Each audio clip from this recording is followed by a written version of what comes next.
नमस्कार, KP news 24/7 में आपका स्वागत है। मैं हूं आयुषी विजयवर्गीय आपके साथ। तो चलिए खबरों के सफर की शुरुआत करते हैं और सबसे पहले एक नजर हेडलाइंस पर। भाल्की से केपी न्यूज के संवाददाता सैमुअल को इलेक्ट्रॉनिक मीडिया यूनियन तालुका भाल्की का अध्यक्ष नियुक्त किया गया। बाबरी मस्जिद विध्वंस मामले में कर्नाटक में हिंदू कार्यकर्ता की गिरफ्तारी के विरोध में बीजेपी राज्य भर में कर रही प्रदर्शन। कर्नाटक में हिंदू कार्यकर्ता के बचाव में उतरी बीजेपी तो जमकर बरसे मुख्यमंत्री सिद्धरामैया। सिद्धरामैया के मंदिर में प्रवेश से इनकार ने कर्नाटक में बीजेपी को परेशान कर दिया है। भाजपा के सीटी रवि ने साधा निशाना। सीएए को लेकर हलचल के बीच बोले असदुद्दीन ओवैसी, देवेंद्र फडणवीस के बयान पर भी भड़के। जूनियर पहलवानों का साक्षी मलिक, बजरंग पूनिया और विनेश फोगाट के खिलाफ प्रदर्शन। बोले कुश्ती महासंघ का निलंबन 10 दिन में वापस नहीं हुआ तो वो अपना अर्जुन अवार्ड कर देंगे वापस।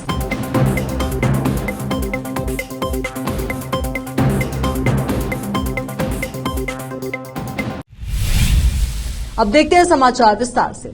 भाल्की तालुका में नया इलेक्ट्रॉनिक्स मीडिया यूनियन अध्यक्ष चुना गया।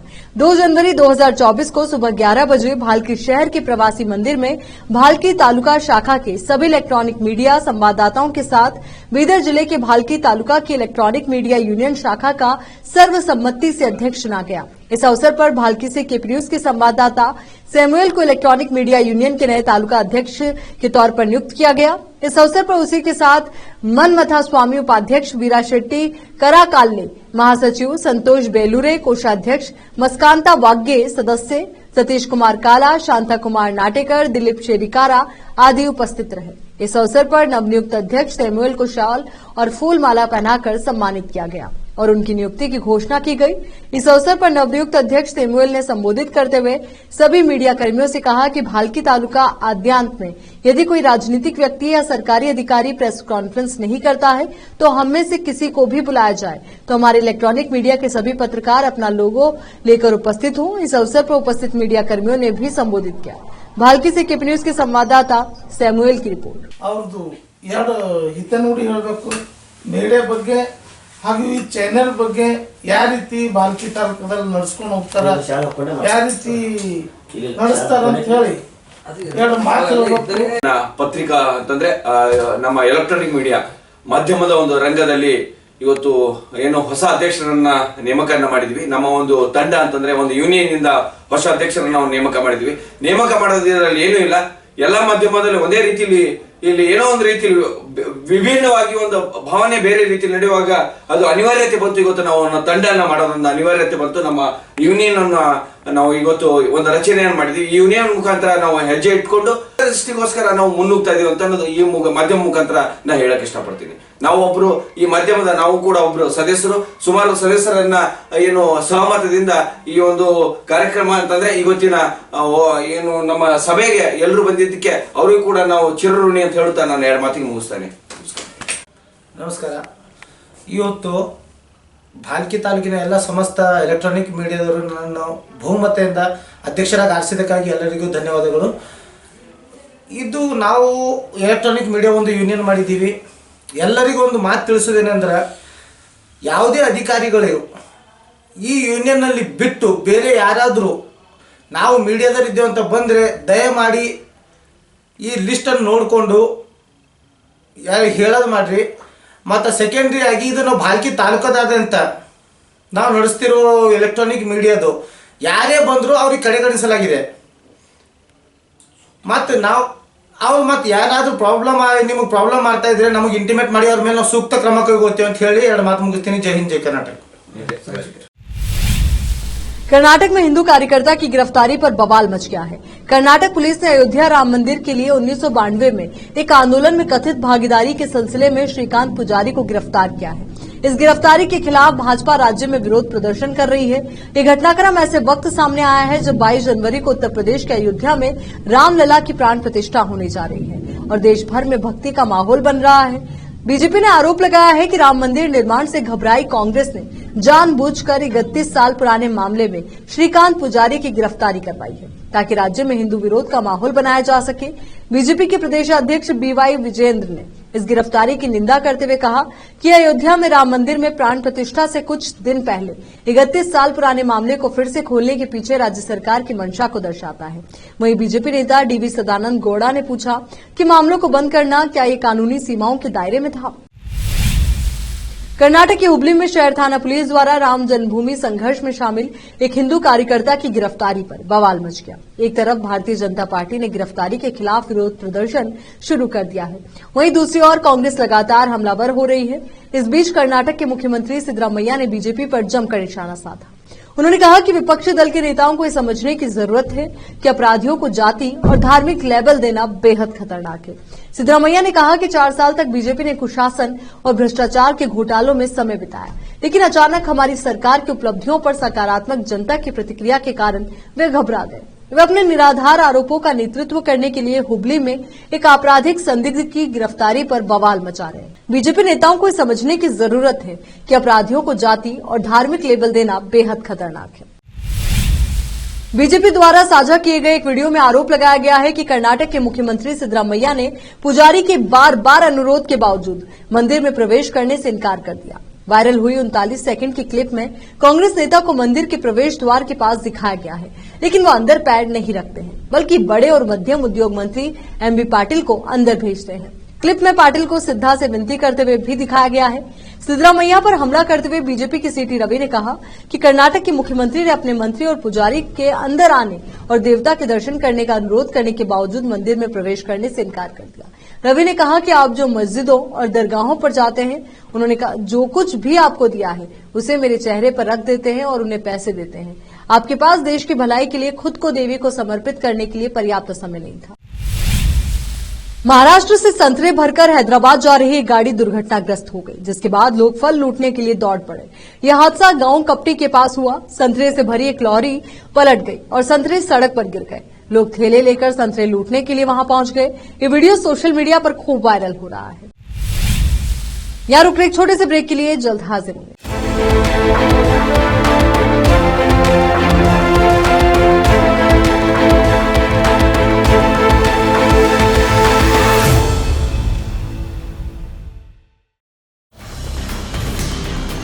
हिंदुस्तान के हर कोने में हम हैं मौजूद। 24 घंटे हालात पर गहरी नजर, खबरों से जुड़े चुभते सवालात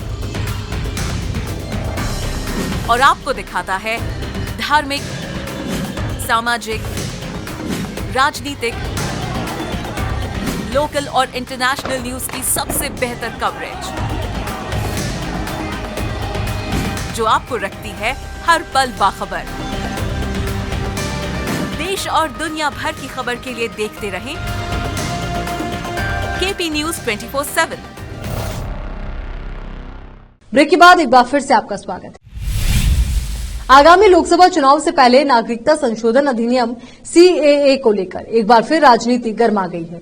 सीएए को लेकर असदुद्दीन ओवैसी ने बड़ा बयान दिया है। ओवैसी ने कहा कि सीएए संविधान विरोधी है और ये कानून का उल्लंघन करता है। सीएए धर्म के आधार पर बना है। एआईएमआईएम नेता ने कहा कि मोदी सरकार को बताना चाहिए कि उनकी इस देश को लेकर क्या पॉलिसी है। ओवैसी ने यह भी कहा कि जब तक हम जिंदा रहेंगे 6 दिसंबर की बात करेंगे। उनकी गाड़ी पर हमला हुआ था, अब क्या हमें गोली मारेंगे?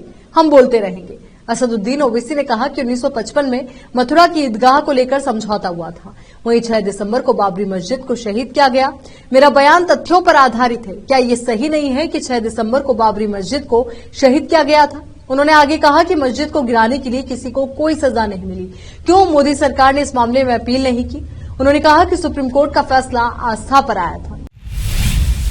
भारतीय कुश्ती महासंघ WFI को निलंबित करने को लेकर बुधवार 3 जनवरी को नया मोड़ सामने आया है। WFI को निलंबित करने को लेकर जूनियर पहलवानों ने जंतर मंतर पर विरोध प्रदर्शन शुरू कर दिया है। प्रदर्शनकारी पहलवानों ने कहा कि कुश्ती महासंघ का निलंबन 10 दिन में वापस नहीं होता है तो अपना अर्जुन अवार्ड वापस कर देंगे। जूनियर पहलवानों ने कहा कि WFI के निलंबन से उनका 1 साल खराब हो रहा है। पहलवानों ने इसके लिए बीजेपी सांसद बृजभूषण शरण सिंह के खिलाफ लगे यौन उत्पीड़न के आरोपों को लेकर प्रदर्शन करने वालों में मुख्य चेहरा रहे दिग्गज पहलवान साक्षी मलिक, विनेश फोगाट और बजरंग पुनिया को जिम्मेदार ठहराया।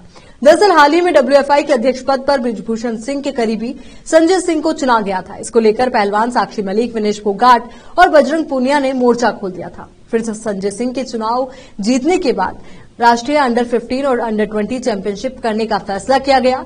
इसके बाद खेल मंत्रालय ने महासंघ को निलंबित कर दिया और ये टूर्नामेंट भी रद्द हो गया। एक तरफ जहां पहलवान साक्षी मलिक, विनेश फोगाट और बजरंग पूनिया के खिलाफ सैकड़ों पहलवानों ने दिल्ली के जंतर मंतर पर विरोध प्रदर्शन शुरू कर दिया है, तो वहीं दूसरी तरफ साक्षी मलिक ने एक बार फिर भारतीय जनता पार्टी सांसद बृजभूषण सिंह पर आरोप लगाते हुए कहा कि उनके लोग फोन करके धमकी दे रहे हैं। उन्होंने प्रेस कॉन्फ्रेंस करके कहा कि बृजभूषण सिंह के लोग मेरी मां के पास धमकी भरे फोन कर रहे हैं। हमारी सुरक्षा की जिम्मेदारी सरकार की है। बृजभूषण के लोग फिर सक्रिय हो गए हैं। हमारे घर परिवार को धमकी मिल रही है। फेडरेशन रद्द किए जाने पर उन्होंने कहा कि फेडरेशन में संजय सिंह का दखलंदाजी ना हो। नई फेडरेशन दोबारा आती है तो हमें कोई दिक्कत नहीं है। उन्होंने आगे कहा कि सरकार ने जो नए फेडरेशन का सस्पेंशन किया उसका हम स्वागत करते हैं। बृजभूषण हम लोग पर आरोप लगा रहे हैं कि हम लोग जूनियर खिलाड़ियों का भविष्य खराब कर रहे हैं, लेकिन ऐसा नहीं है। दिल्ली के मुख्यमंत्री अरविंद केजरीवाल आज प्रवर्तन निदेशालय के सामने पेश नहीं हुए। उन्होंने ईडी के समन का जवाब देते हुए कहा कि वो बहुत ही आश्चर्यचकित हैं कि जांच एजेंसी ने उनके द्वारा उठाई गई आपत्ति का जवाब ही नहीं दिया और पहले वाले समन से मिलता जुलता समन फिर से भेज दिया। सीएम केजरीवाल ने कहा कि वो ये मानते हैं कि जांच एजेंसी के पास इन समन का कोई जस्टिफिकेशन नहीं है। सीएम केजरीवाल ने कहा कि ईडी का व्यवहार मनमाना और गैर पारदर्शी है। सीएम केजरीवाल ने कहा कि पहले की तरह वो फिर से कह रहे हैं कि कानून का वो सम्मान करते हैं और जांच में सहयोग के लिए तैयार हैं, लेकिन ईडी की चुप्पी निहित स्वार्थ की पुष्टि करती है। वो कई ऐसे मामले जानते हैं जिनमें समन पाने वाले व्यक्ति के पूछने पर प्रवर्तन निदेशालय ने विस्तृत स्पष्टीकरण दिया है। वह भी अपने सवालों के जवाबों की मांग करते हैं ताकि वो इस जांच की मंशा के दायरे को ठीक से समझ सके। दिल्ली के सीएम ने कहा कि हर बार समन उन तक पहुंचने से पहले मीडिया में पहुंच जाता है। इससे सवाल उठते हैं कि समन का उद्देश्य जांच करना है या उनकी प्रतिष्ठा को धूमिल करना। साउथ के सुपरस्टार रजनीकांत को 22 जनवरी को अयोध्या राम मंदिर उद्घाटन में शामिल होने के लिए निमंत्रण भेजा गया। बीजेपी नेता अर्जुन मूर्ति ने अयोध्या राम जन्मभूमि तीर्थ क्षेत्र की तरफ से 22 जनवरी को अयोध्या कुंभाभिषेक कार्यक्रम के लिए मेगा स्टार रजनीकांत को आमंत्रित किया। बीजेपी नेता ने एक्स पर कुछ तस्वीरें शेयर की, जिस पर तमिल भाषा में कैप्शन लिखा है। कैप्शन में लिखा हुआ है कि आज का कार्यक्रम मेरे जीवन का सबसे अच्छा अनुभव था। हमारे प्रिय नेता रजनीकांत के आवास पर जाकर और उन्हें और उनके परिवार को अयोध्या कुंभाभिषेक के लिए अयोध्या राम जन्मभूमि तीर्थ क्षेत्र की ओर से 22 जनवरी को होने वाले कार्यक्रम के लिए आमंत्रित करके बहुत खुशी हुई। सामने आई तस्वीरों में एक्टर रजनीकांत निमंत्रण स्वीकार करते हुए नजर आ रहे हैं। यहाँ रुक एक और छोटे से ब्रेक के लिए फौरन लौटेंगे।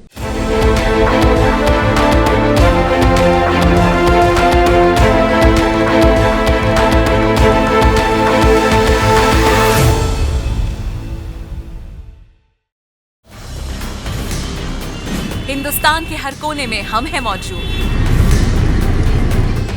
24 घंटे हालात पर गहरी नजर, खबरों से जुड़े चुपते सवालात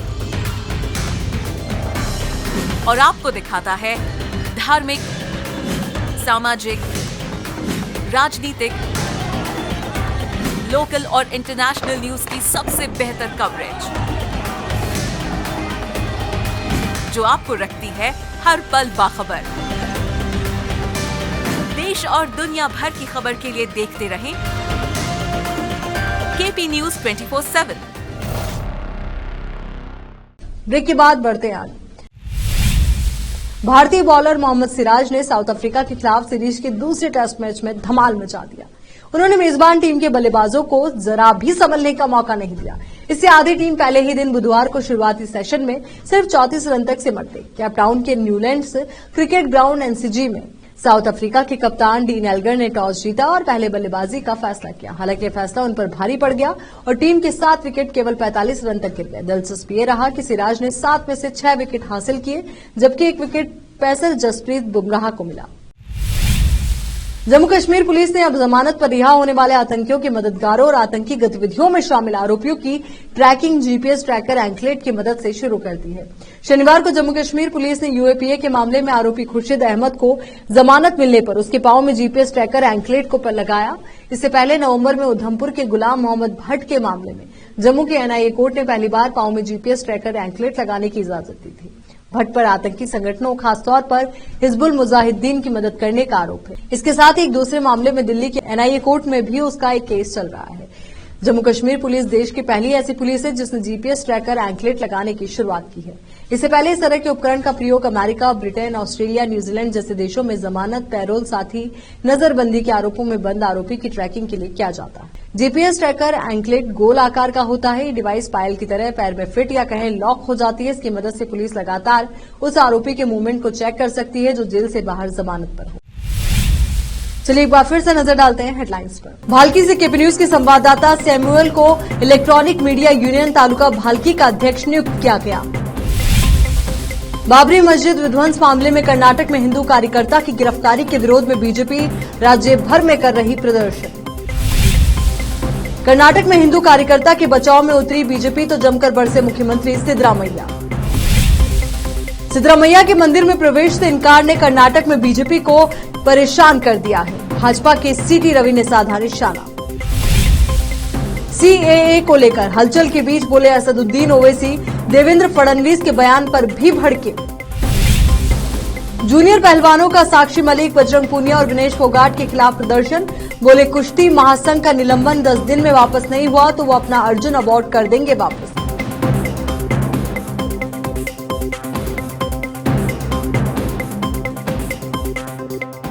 केपी न्यूज के इस बुलेटिन में फिलहाल के लिए इतना ही। देश और दुनिया से जुड़ी तमाम ताजा खबरों के लिए आप बने रहिए केपी न्यूज 24/7 के साथ। धन्यवाद।